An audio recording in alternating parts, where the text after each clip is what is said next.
your weekly horoscope with Jerry and Matt.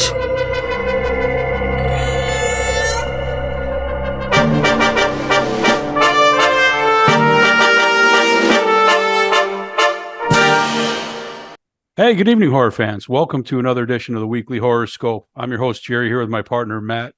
And Matt, this week we wanted to tackle what I consider maybe the P.T. Barnum circus atmosphere of horror movies.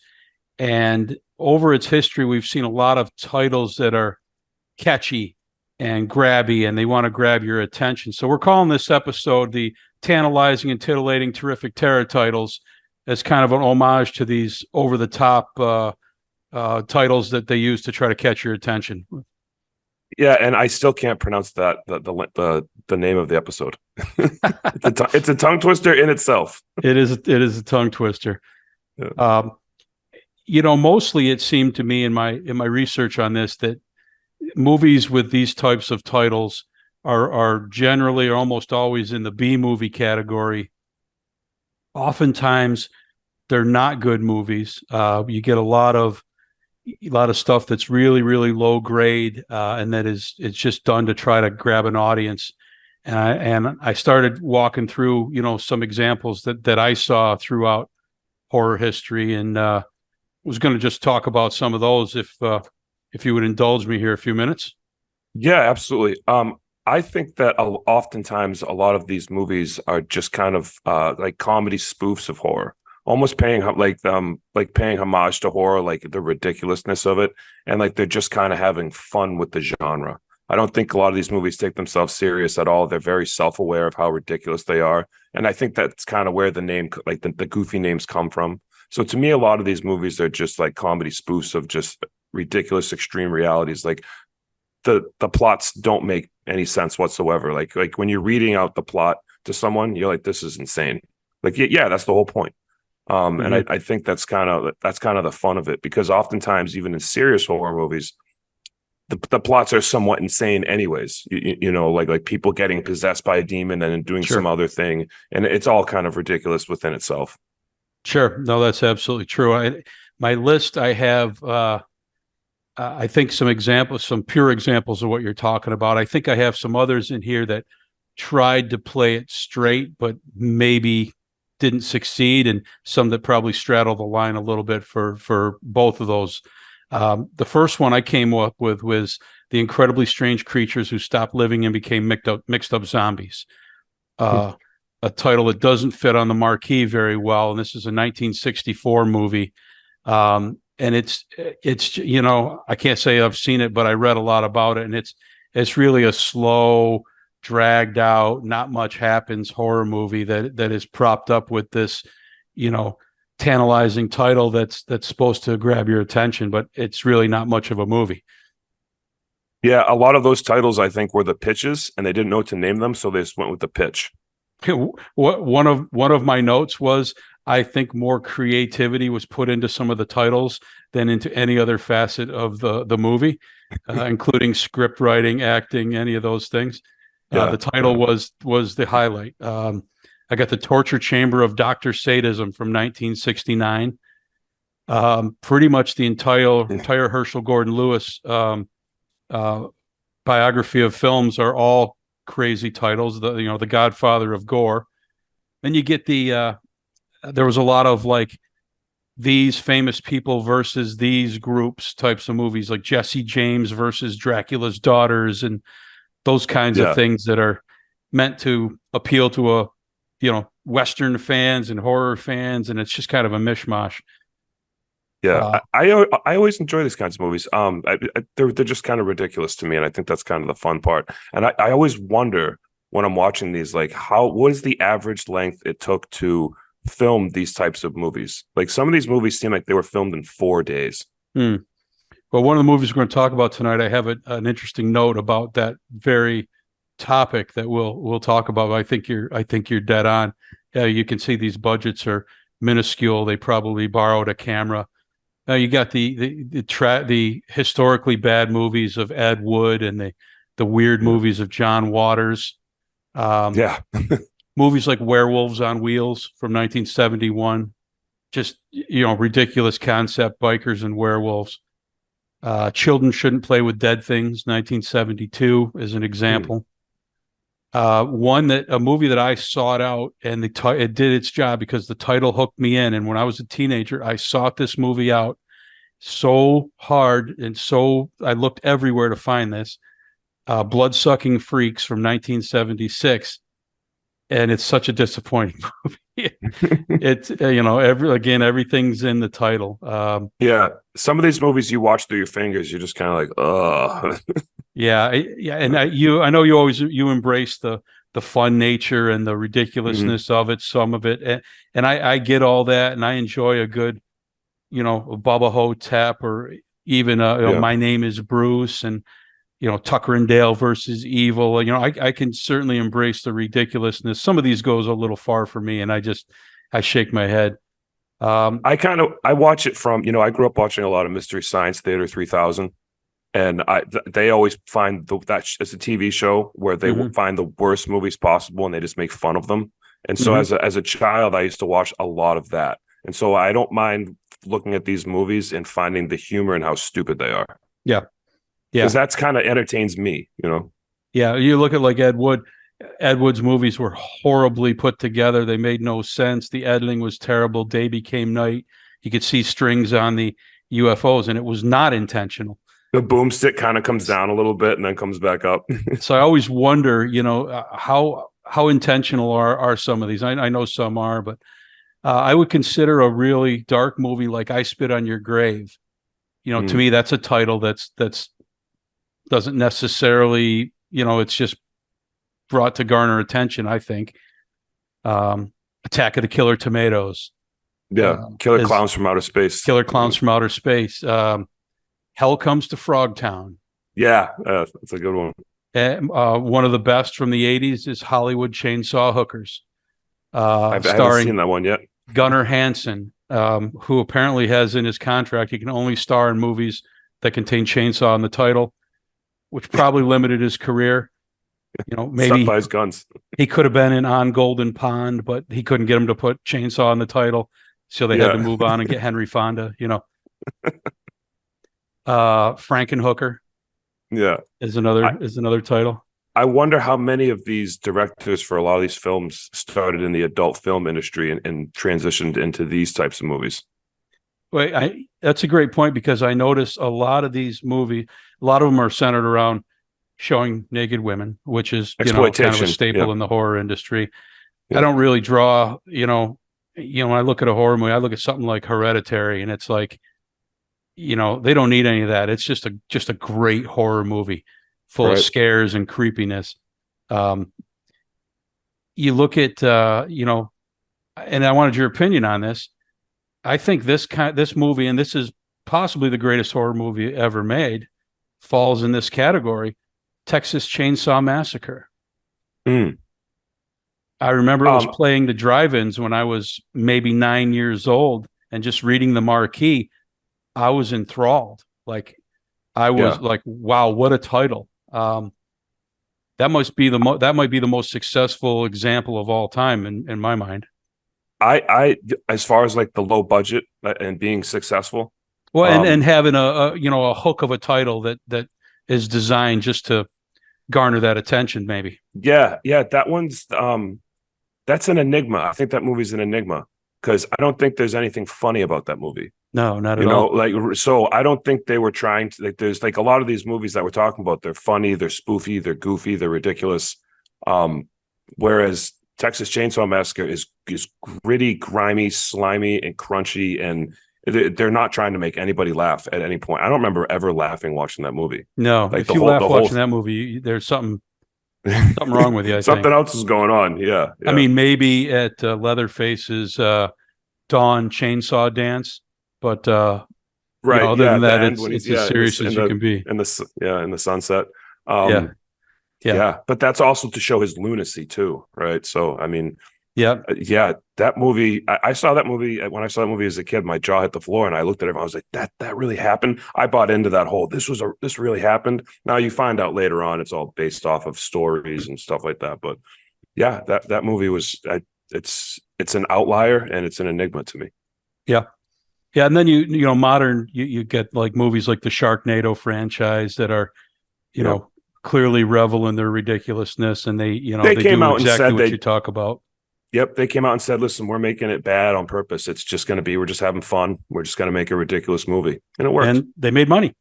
Yeah, and then a lot of other movies have tried to follow suit. I mean, they've done that for years. I don't think that market has gone anywhere. I mean, you walk into the video store when I was growing up, and you'd see like Snake versus Anaconda 9.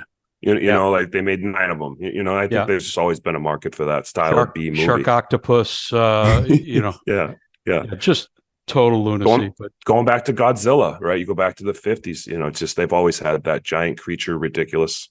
well, I wouldn't put the original in that category. No, not at all. But No. when he started fighting the smog monster and, basically Yep. any, giant robot and Yep. anything you could come up with, it got very ridiculous. Yeah. The first one's its own thing. Yeah. Yeah, for sure. So the movies we picked for tonight in this category are a couple really out there titles.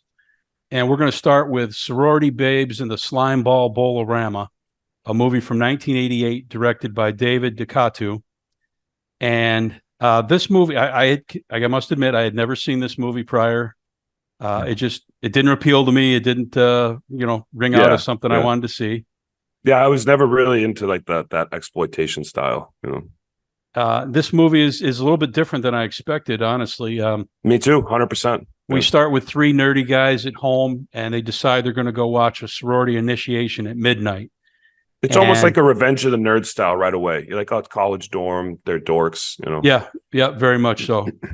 Even the guys are somewhat normal looking. They make them look ridiculous, and they give them, exaggerated glasses, and they take normal looking guys and make them look like total goofballs.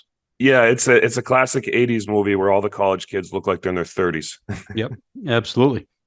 Babs is the leader of the sorority, and she has a couple recruits, and her first act as part of their initiation is she's paddling them, and she's paddling for way too long.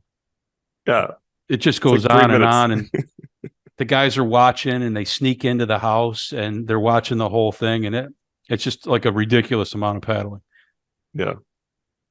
And then they follow up the paddling with a traditional whipped cream shower. Yeah. Yeah. And even the pledges are kind of like laughing, like that was it. Like, this is what they're like, yeah, go shower up. We're going to go do the next thing. Yeah. Well, the boys had snuck in. They see the whole thing. They actually sneak all the way up and watch them shower, which is, creepy in its own right. And right. These are supposed to be the good guys of the movie, but I guess that's was common in the 80s. But Babs catches them. Yeah, they catch them and call them out. Yep, and she makes for the final step of the initiation, she makes the 2 recruits go with the 3 guys, and they have to break into a bowling alley and bring a trophy back to prove they were there. And the bowling alley's in a mall, and her dad owns the mall, so her and her 2 sorority sisters are going to go spy on them with the plan of scaring them. So the group gets there. They break in where they meet Spider, who is there trying to steal money. And Spider is Linnea Quigley, Scream Queen, was in a ton of movies in the 80s. And I got to tell you, the most shocking thing about this movie, based on the title and that Linnea Quigley is in it, is her shirt stays on the entire movie. You could have took me for $1,000 if you would have had that bet up front. Yeah. I've never seen her in a movie with her shirt on, and this movie that just flaunts boobs the entire movie, her shirt never comes off. She's the one character.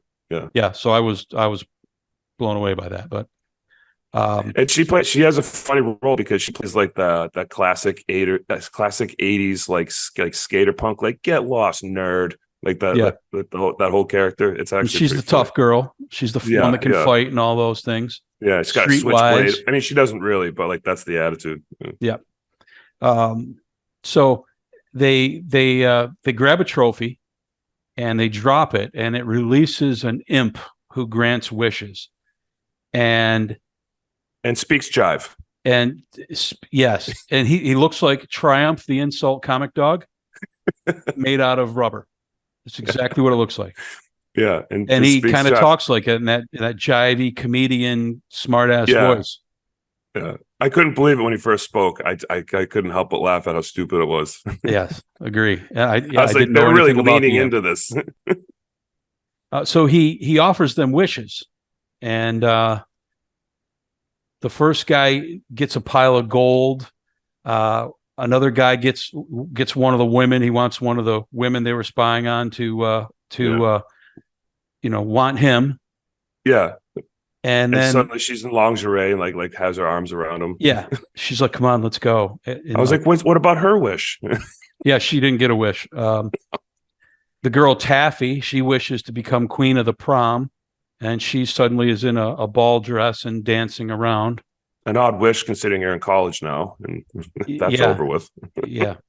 And meanwhile, the imp turns Bab's two friends into zombies, and they're going to do his bidding. And we quickly find out all the wishes were bogus. The gold isn't real. It's wood. The prom dress is falling apart all of a sudden, but the imp has electrified the doors to keep everyone in. Yeah. I think it's Babs that goes running for the door, and she gets shocked. Yep. So now the zombies attack the group, and Spider fights them off and leaves with the nerdiest of the group, Calvin. And but the two zombies get a hold. Who's been throwing up? Calvin's been throwing up the whole movie, and the gag is he had one beer. Yes. And so the whole movie he keeps throwing up from that one beer he had. At least 4 times from one beer. That's right. They get a hold of Jimmy, who's the kid who wished for gold, and they kill him, and they bowl with his severed head. Hence the name. Another thing about this movie that struck me as surprising, there's almost no blood. Yeah, except for that one scene. No really. special effects. The severed head was a paper mache head that was made up or whatever they used. But there's no blood in this movie, and all the kills are basically hidden. There's no good music. Yeah. The spider shoots one of the zombies, but it keeps on coming, of course, because it's a zombie. And they catch a kid named Keith, and they stick his face in a fryer, killing him. And of course, the place is closed down. No one's there. The lights are all off. No idea why the fryer would be on. It was the 80s. Things were a little crazy back then. Yeah. There's no security.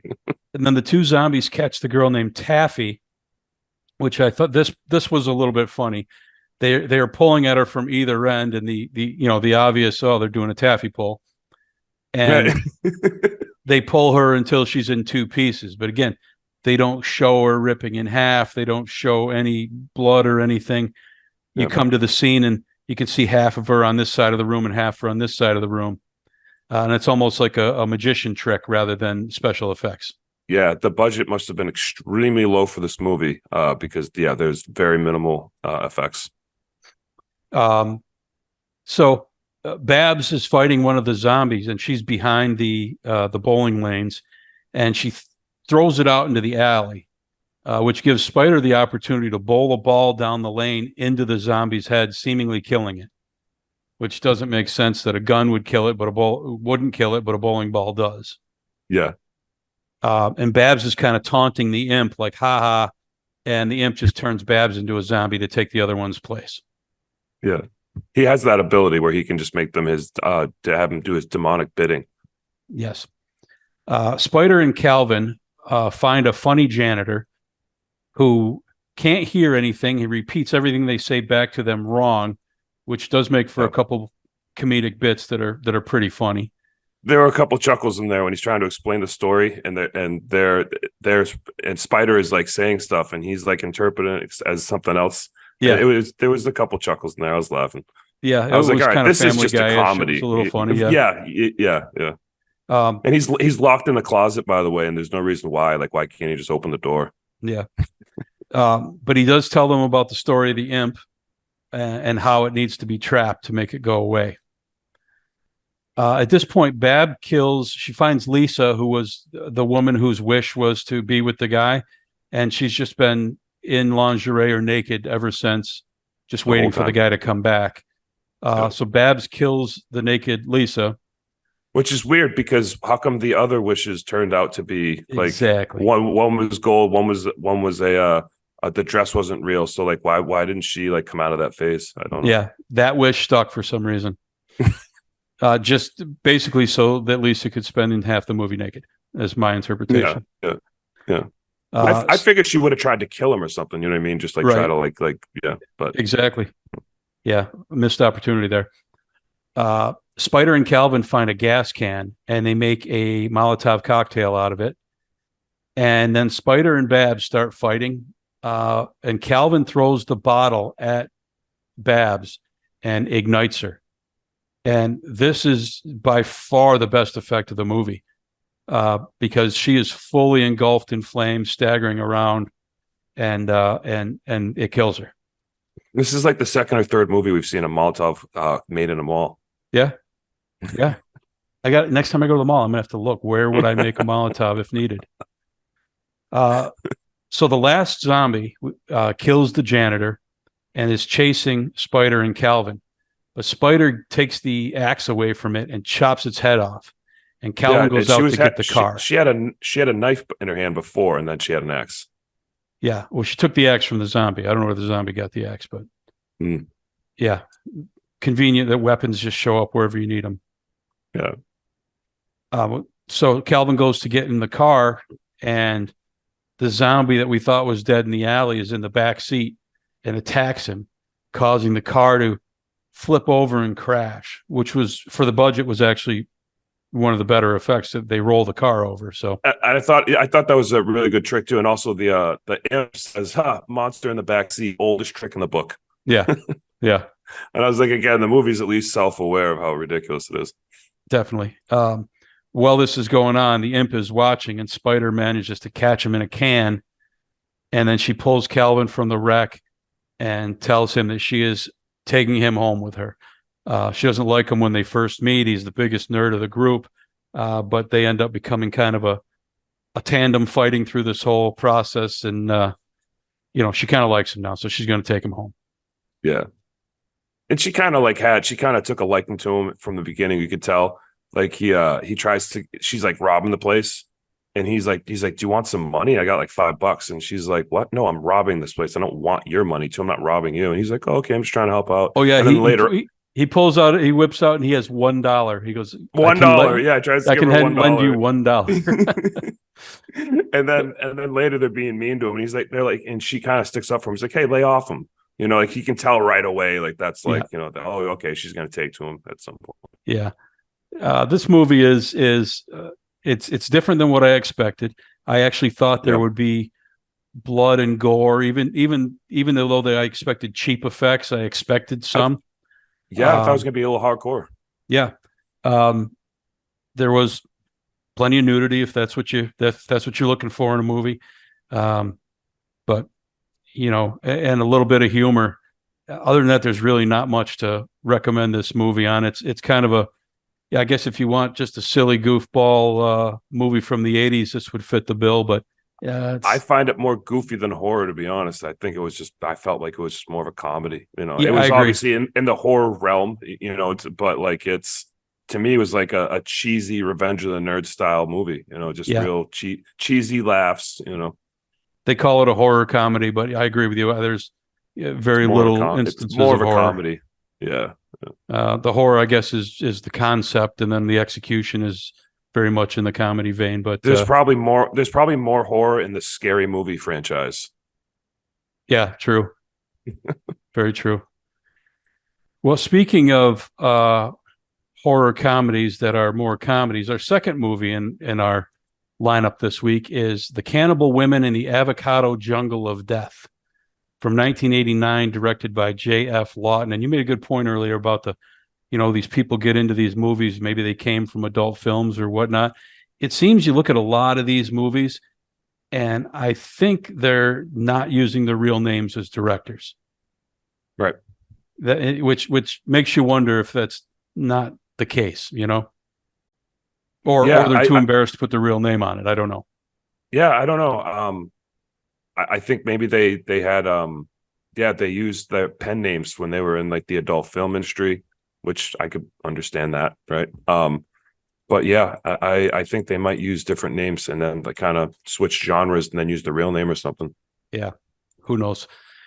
This movie is another movie I had not seen before.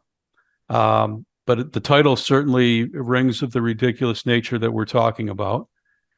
And we start with two explorers looking for avocados, and they come across a tribe of women who are under a waterfall, and they're topless, and they shoot one of them with an arrow and trap the other.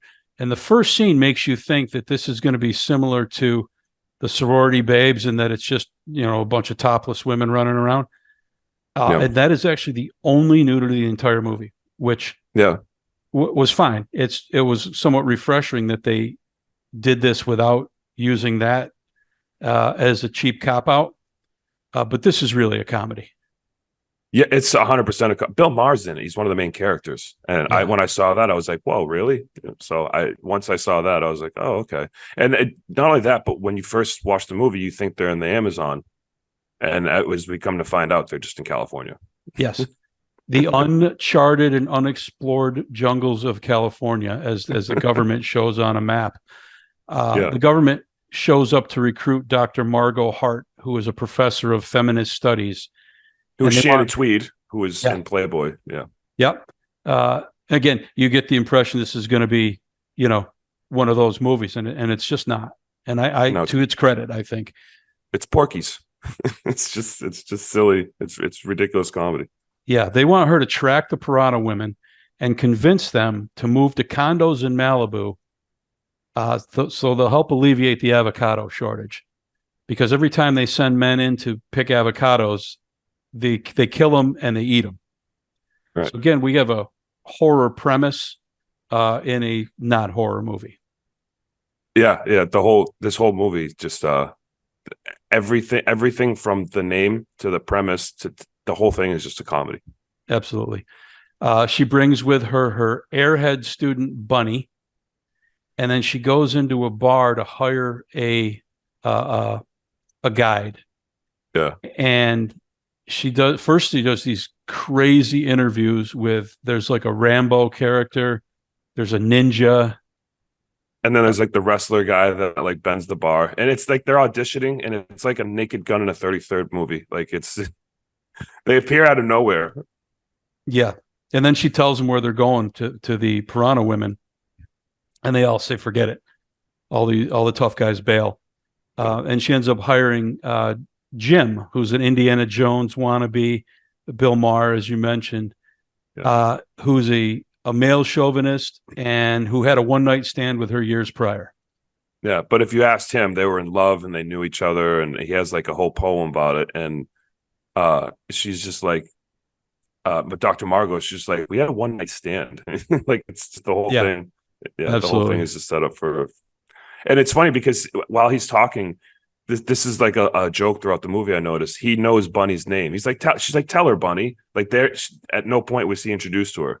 Right. And you see that later again in the movie when they find the Amazon people. One of them's like, yeah, hey, Bunny. Like they, for some reason, everyone knows Bunny's name. Yeah. It's like it would be engraved on her shirt, but it's not. Yeah. Yeah. So the group heads down the river with Margot and Jim bantering nonstop. If you want to say what's the basis of this movie, it's male female gender relations. Yeah. It's male female gender. It's just a comedy based around that.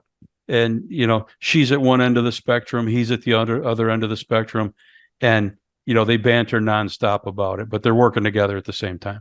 Yeah, like Bonnie has this joke when she's talking to Dr. Margot. She's like, so do you teach any feminist cooking classes? And like Dr. Margot looks at her like real like concerned, like, no. The whole movie is just a bunch of jokes like that. Yeah.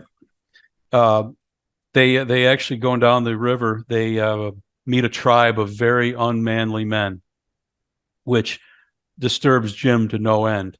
And he's trying to teach them manly behavior, and he's trying to teach them how to talk and teach them how to address a woman.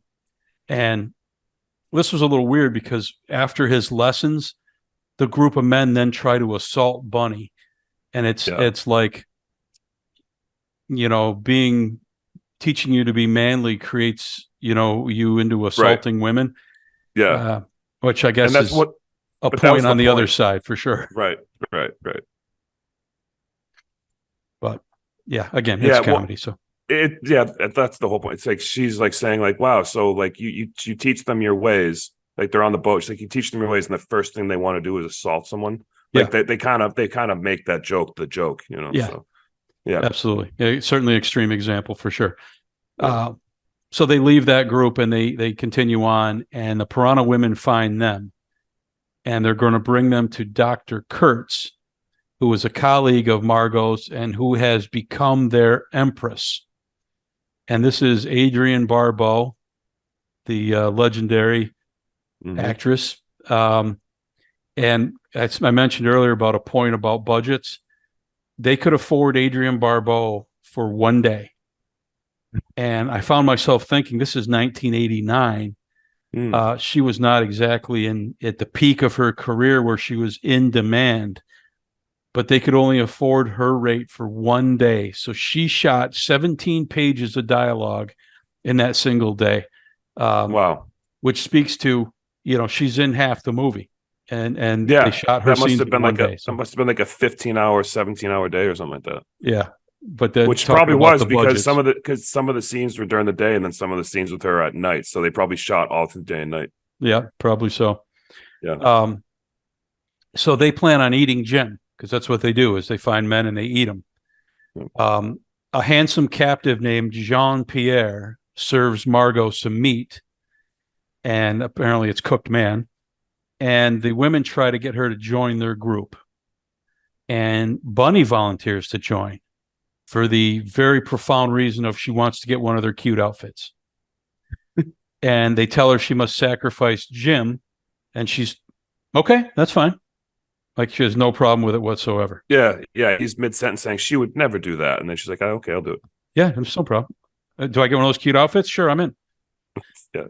So at this point, Jean-Pierre helps Margot escape, and he kisses her.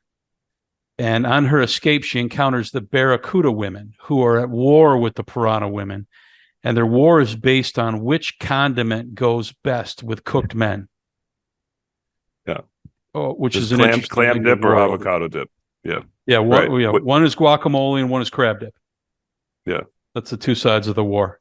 Again, they're just piling on the ridiculousness. But at this point, yeah. The next scene to me was the funniest scene. They put Jim in a pot of hot water, and he's acting like it's like a hot tub, and he's enjoying it. Yeah. And you see him start adding seasoning and adding vegetables. And the first thing I said was, "Oh my God, this is Bugs Bunny." Yeah. I thought the same exact thing. I was going to say, yeah. And they realized it because next thing you know, he pulls a whole carrot out of the tub he's in and says, "What's up, Doc?" Yeah. I'm like, okay, all right. Yeah, they leaned right into it. Yeah. They made a Bugs. I think they were trying to show how ridiculous the whole Bugs thing Bunny's was. great. So I recognized it right away. I'm like, oh yeah, that's Bugs Bunny. Yeah, this was an entire leftover Saturday Night Live skit that they just wrote a whole movie on. Yeah, for sure. Again, probably as much effort was put into the title. Yeah. Margot and the Barracudas, which sounds like a 70s rock band, but Margot and the Barracudas break in, and Bunny, when faced with the actual act, cannot kill Jim. She kisses him instead.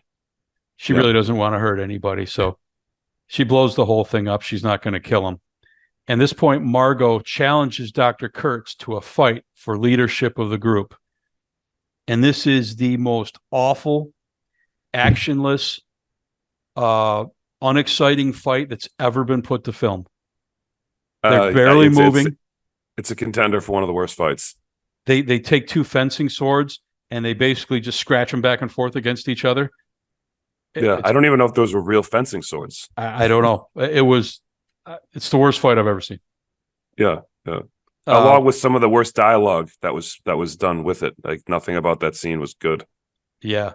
But Margot, she manages to stab Dr. Kurtz, and instead of be sacrificed, or she might have lived, or go back to go back to the real world and civilization. She decides to throw herself in a pool of piranha and end it. Well, she brings up David Letterman. She's like, "Do you have any idea how awful it is to be on David Letterman?" And she thinks about being on David Letterman and just jumps in. Yeah. The humor's, yeah. Some of it's pretty funny, I guess. Some of it was, yeah, some of it made me chuckle. Margot refuses to bring the women back for the government conversion. They're going to give them all. Their plan is to put them in condos in Malibu and give them issues of Cosmopolitan and really, settle them down and change them as women. She doesn't want to bring them back for that, but she does bring the two groups together to reconcile their differences over condiments. So she goes back to her college. Bunny and Jim decide to get married, and they're kind of a perfect couple because she's a happy-go-lucky airhead and he's a male chauvinistic, but they're happy. And Jean-Pierre enrolls at Margot's school so that he can be close to her and perhaps they can be together, although if she's a professor there and he's a student, that probably would be frowned upon, but they don't really get into that. Right. It's a happy ending. So the avocado jungle of death ended up not being so deadly, and everyone turned out fine. Yeah, they got to have their tribe and be left alone, and everything was fine. Except for Adrienne Barbeau. She did not end up fine. No. But she was somewhat the villain, right? She was going in there to take, she was going to write a book and exploit those people, whereas everyone else just wanted to leave them alone. Yeah, well, she was playing their empress, but in truth was writing the book. You're right. So again, not a classic, not a 5-star film. No, borderline ridiculous. Some parts are downright awful. Some parts are a little humorous, but the best part, as most of the entries we talked about, is the title. Yeah, this would be a movie that goes on Mystery Science Theater where you just make fun of it. Mm-hmm. Yeah, absolutely. I was surprised they got Bill Maher and Shannon Tweed and Adrienne Barbeau, and there was actually people you recognized and had heard of in it, but maybe they thought it'd be a good comedy. They probably sold them on it, like, this is gonna be a great comedy. It's 1989, Yeah. I should have looked up what the budget was because it's got to be laughably low. Yeah, I'll have to look into that. So the point of this subject, I think, is that when a movie resorts to having a ridiculous title, it's often because it's a poor movie and it's using that as a hook to try to get you in. Would you agree? 100%. Yeah. You look for it now, when you see that long title, like, oh, this is gonna be bad. Yeah.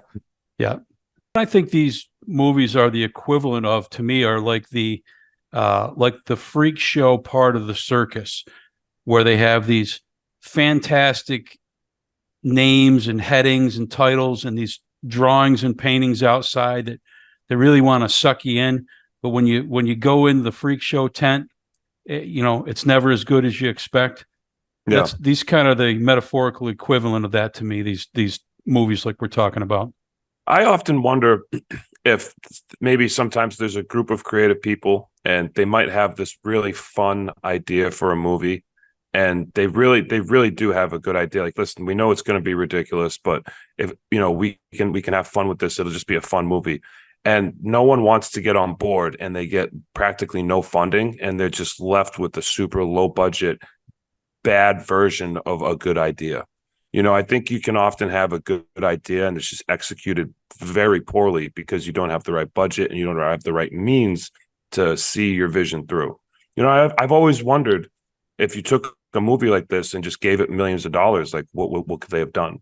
But you really just never see that. And so, like, it does seem like I'm kind of conflicted between, like, all right, do they have a good idea for a good comedy, like a good horror comedy that they could have some good special effects, but they just can't get the funding, so they just kind of have to go with what they can, and then we're just left with like this. They couldn't get the right actors, they couldn't get the right lighting, they couldn't get the right special effects, but they said, all right, we're just going to go for it, and you just get stuck with a lot of these terrible movies. Yeah, I mean, we've seen low budget examples, but that's on that the pull other it end off successfully. Like, a Reanimator, the original. Evil Dead, even Evil Dead 2 was a low budget That's true. Yeah. horror comedy. I don't know if you go to a studio and you present the plots to either one of the movies we just talked about, if they're going to give you any money. I Yeah. wouldn't think so. Yeah. And my favorite example of all time is Paranormal Activity, because they spent $15,000 making that. Yeah.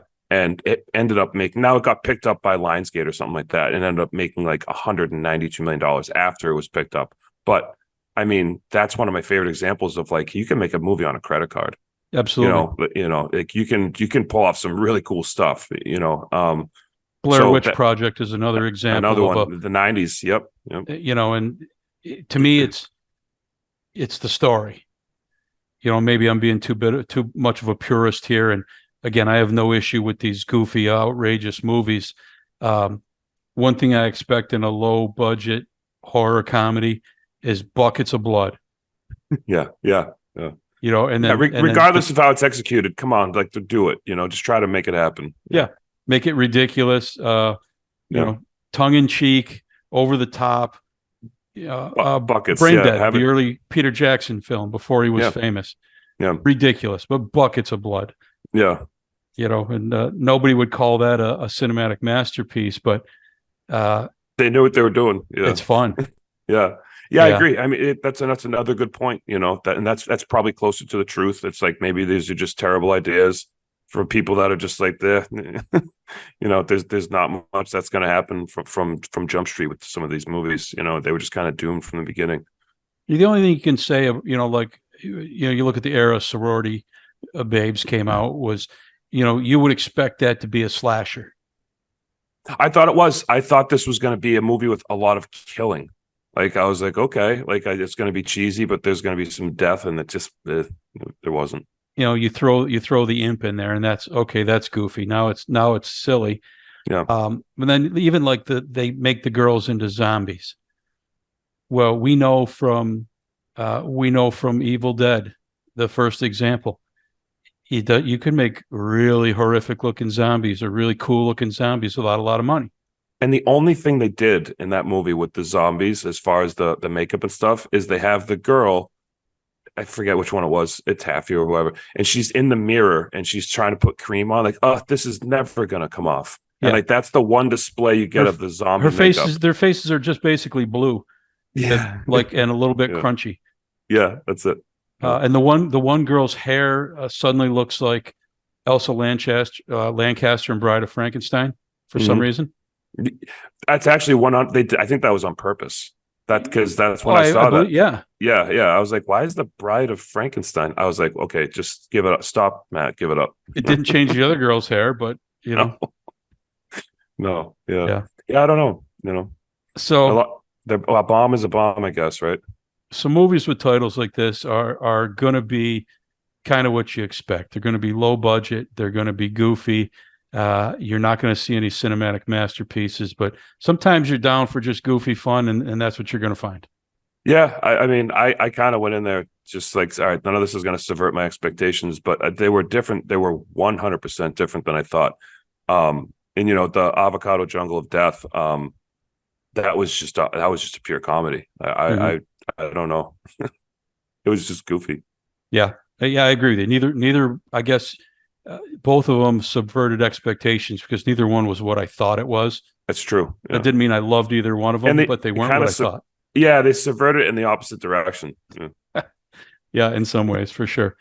Yeah. So when you go pick a title like this, pick at your own peril, because you never know what you're going to get. Yeah. And if anyone out there knows of any good ones, please let us know. That'd be great. Yeah.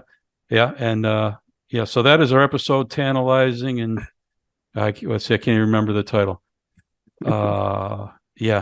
Tantalizing and Titillating Terrific Terror Titles. There it is. And my notes, I wrote down Tantalizing Titles. That's as far as I could get. Just put an apostrophe in the middle to cover all the other words. Yeah. But yeah, you do commonly see alliteration applied to these titles, where they use the same letter in the word. So yeah. Right. I think it's a great title. You're a wordsmith, Jerry. Well, that is our show for this week. We appreciate you always listening. We'll be back with another topic next week. Until then, this is the Weekly Horoscope. I'm Jerry. That's Matt. We'll see you next time. Thank you, Jerry. Thank you, everyone. You're Horoscope with Jerry and Matt.